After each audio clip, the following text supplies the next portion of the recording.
Hi, welcome back to my channel. Thank you for watching and for subscribing. And if you're just visiting, please consider subscribing.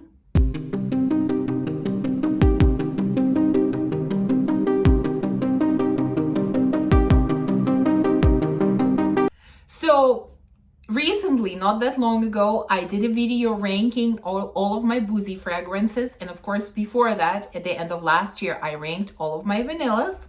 And I thought, let's do one more ranking video.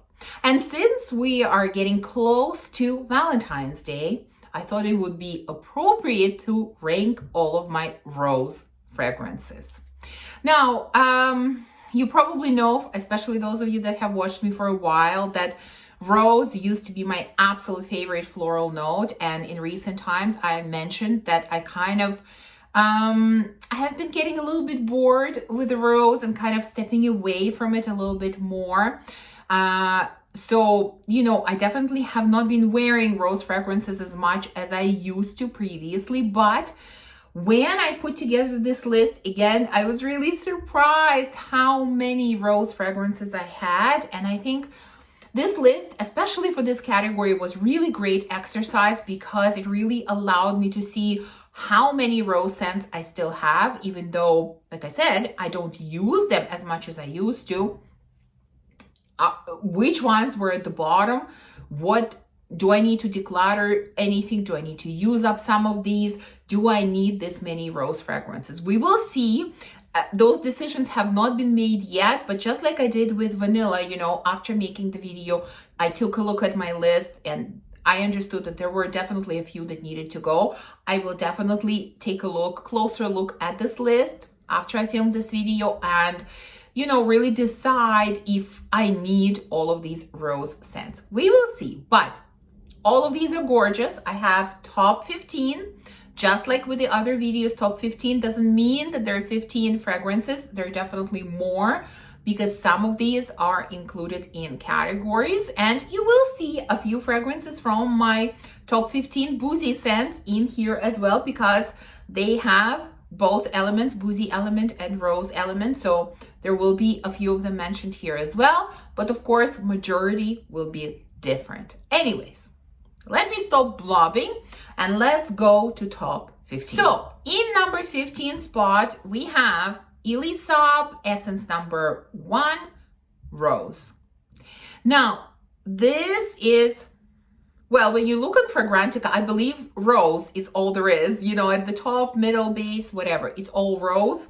And really, it feels like very dark, deep, evening type of rose. Like it's hard to find anything else in this fragrance other than rose, This, I will be honest with you, is not a fragrance that I really wear. I more keep it because this line of Elisab has been long discontinued, getting more and more difficult to find. And I kind of want to have it as part of my collection, not necessarily a fragrance that I wear. It's a little bit, even during the times when I really enjoyed rose, this was a little bit difficult for me to wear because it is so rose. Like you hardly find anything else in this fragrance. So yeah, this one is in number 15 spot.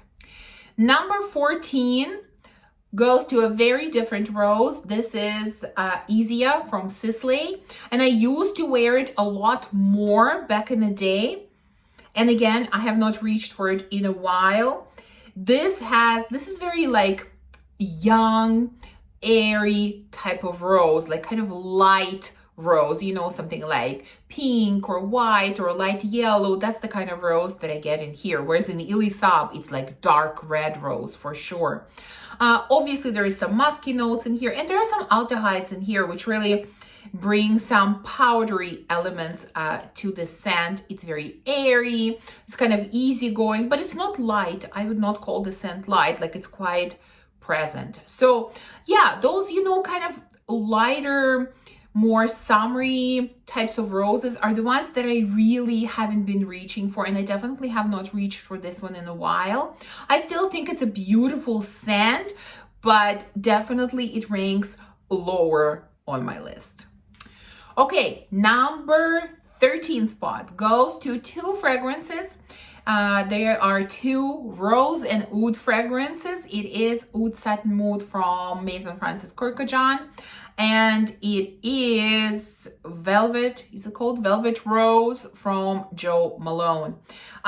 These fragrances are definitely not identical, but because they're both rose and oud, I thought it would make sense to put them in the same category. I mean, this one, Jo Malone, is really more rose, oud, and some sweetness, like maybe some caramel or vanilla. Yeah, maybe even caramel. It's the oud in here is really light. Overall, the fragrance like is more easygoing, like it's an easier wear than Oud Satin Mood, because this is definitely heavier, punchier, you know, more potent, more dense. Like oud is stronger, rose is stronger, and here I'm getting very powdery violet as well.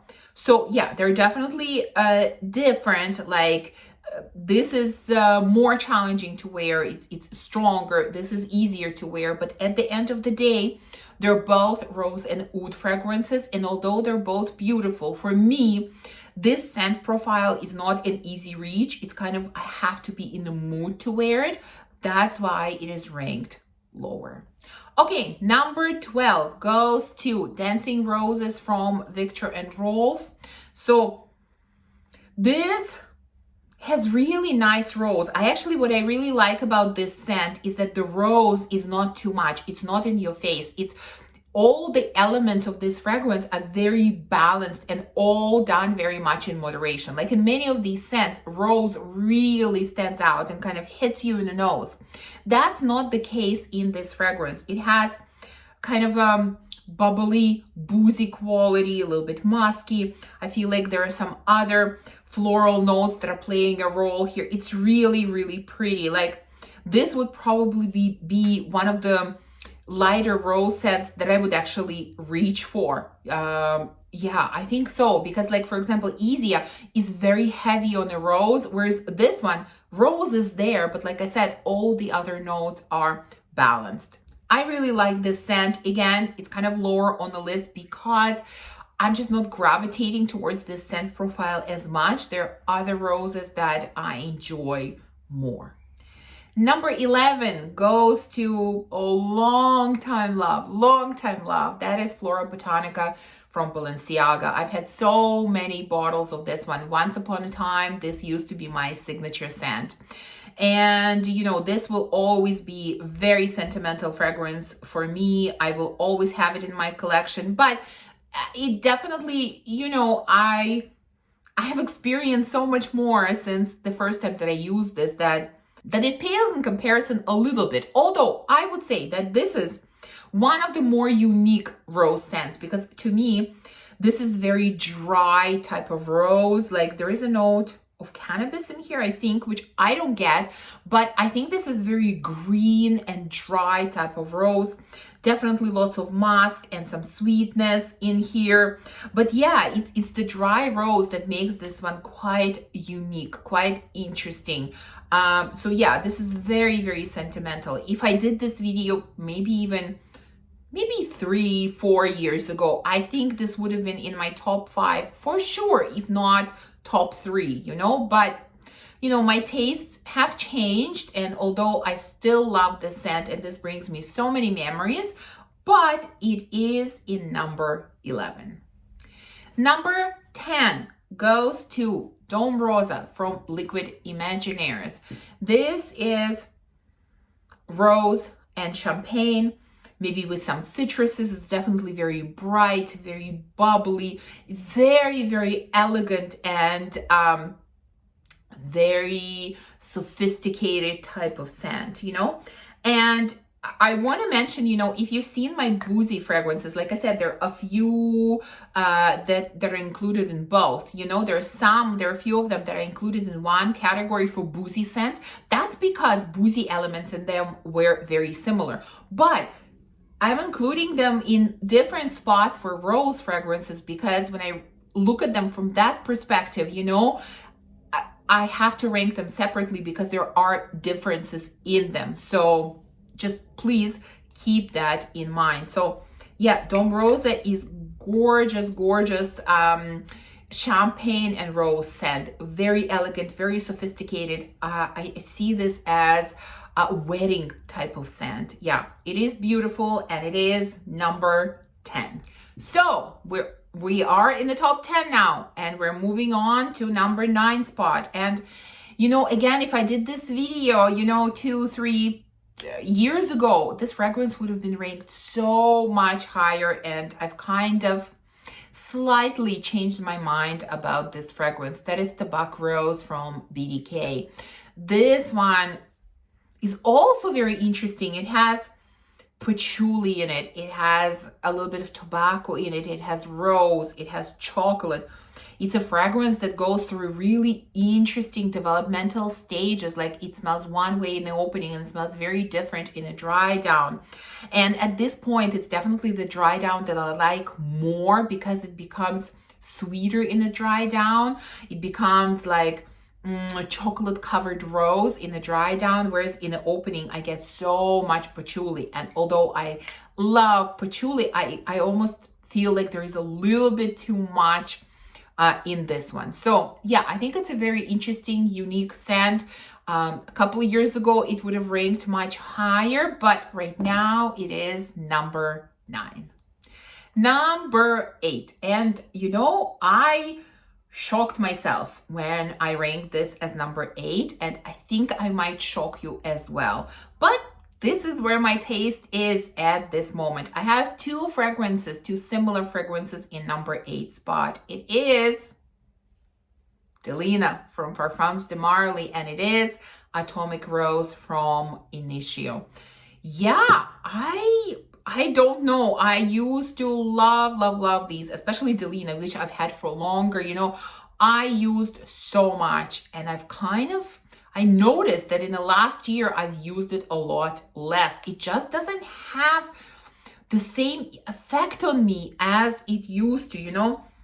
This is your rose, lychee, rhubarb, so good, kind of creamy, but in a way sharp type of scent, very fresh. And I think these days I'm gravitating more towards kind of maybe darker, sweeter type of rose. I think so. And these are definitely fresher type of rose. That's why I still love these. I still think these are gorgeous, gorgeous fragrances, but you know, they fall a little bit lower on the list just because of where my tastes are these days. So again, Delina and Atomic Rose are in number 8 spot.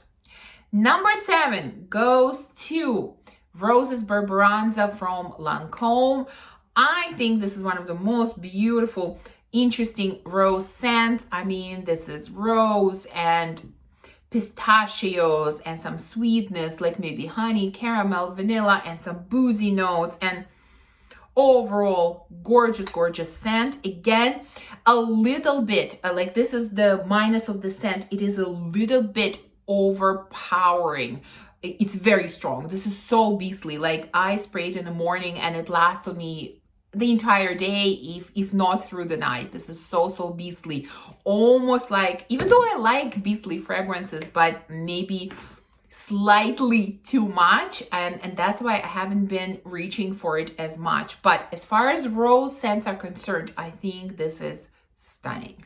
Number 6 goes to Rouge Velours from YSL.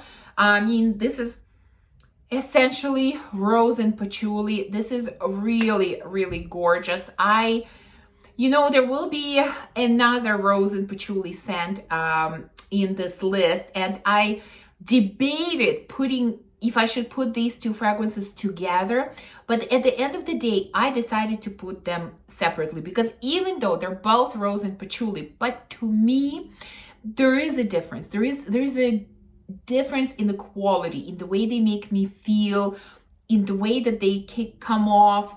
They're just different to me. And so Rouge Velours is a beautiful rose and patchouli, but it stays in a number 6 spot, which I think is pretty high because, like I said, we will have another roses and patchouli scent coming up later.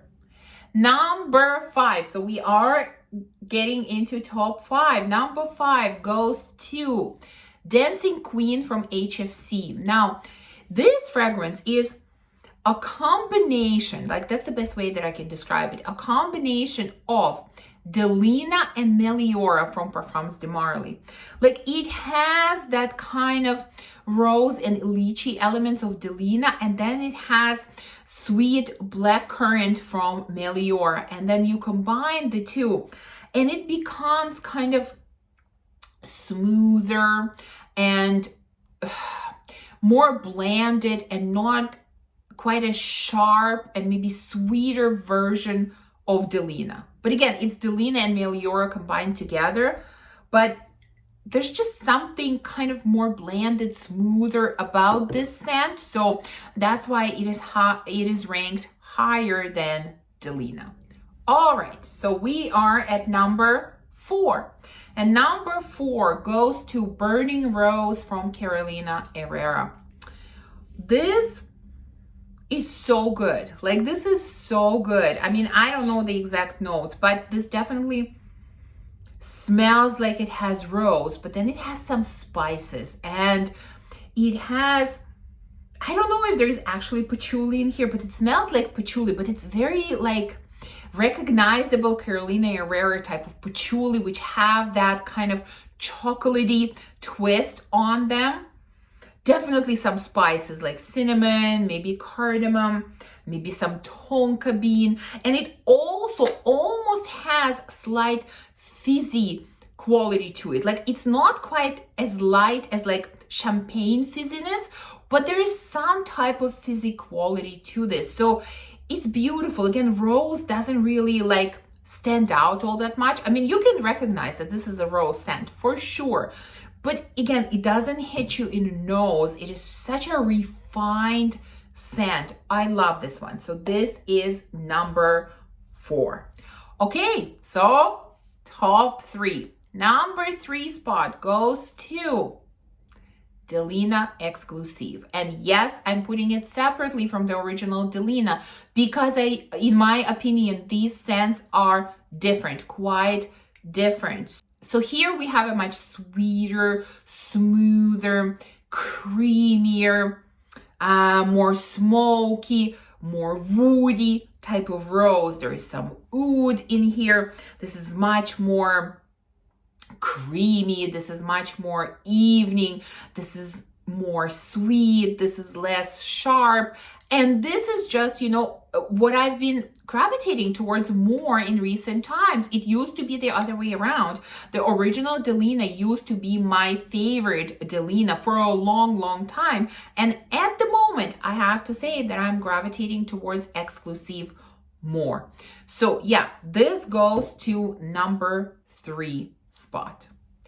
Now, 1 and 2. So I really struggled with 1 and 2. I kept going back and forth because my 1 and 2 are so different, so different. They're complete opposites of one another. One is the epitome of elegance and the other one is such a beastly in your face type of fragrance. And I love them both.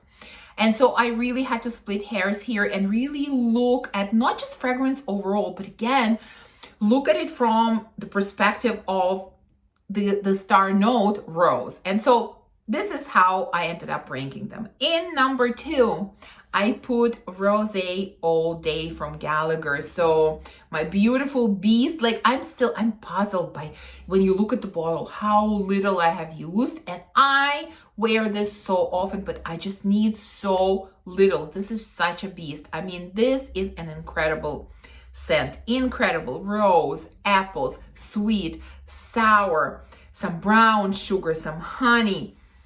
Oh, it's something. I mean, I don't need to tell you, I've been raving about this scent for years and I still love it just as much now. It's amazing. But the reason I put it in number 2 spot is because, I I think the beauty of this fragrance is really because of all of these elements. I can't say that it's the rose that makes this fragrance so incredible. It's everything, you know, it's rose, it's sour apple, it's sweet notes, it's everything combined together that make this fragrance so incredible. Whereas the fragrance in number one spot, I truly feel like rose is one of the main stars of this fragrance. And so, you know, again, I think my number ones are so predictable. Number one goes to Gris Dior from Dior, which I think is the most masterful, beautiful rose scent out there. I think nothing beats this scent. And this is obviously the other rose and patchouli scent that I was talking about. There's also, I think, moss in here. And it's just, yeah, I could not put this and Rouge Velours in the same category. They're just different, although both are beautiful, but I think this is masterpiece quality, whereas the other one is really beautiful, but this is masterpiece quality. There is something about this fragrance. The way it is put together, it's undescribable, absolutely undescribable. This is so special, very special scent, masterpiece. I don't think there's any other rose scent out there, not just from the ones that I have, that will ever beat this one for me. So this is my number one rose, Gris Dior from Dior. So there you go. Here's my top 15 rose fragrances. Please share with me, do you like rose fragrances? What are your favorites? I'm really, even though I've stepped away from roses, I'm kind of curious to discover maybe some new and unique rose scents. So definitely share with me if you have any recommendations. Thank you for watching this video. I hope that you enjoyed it. If you did, please remember to give me a thumbs up, to subscribe, and to comment. And I will see you soon in the next one. Bye.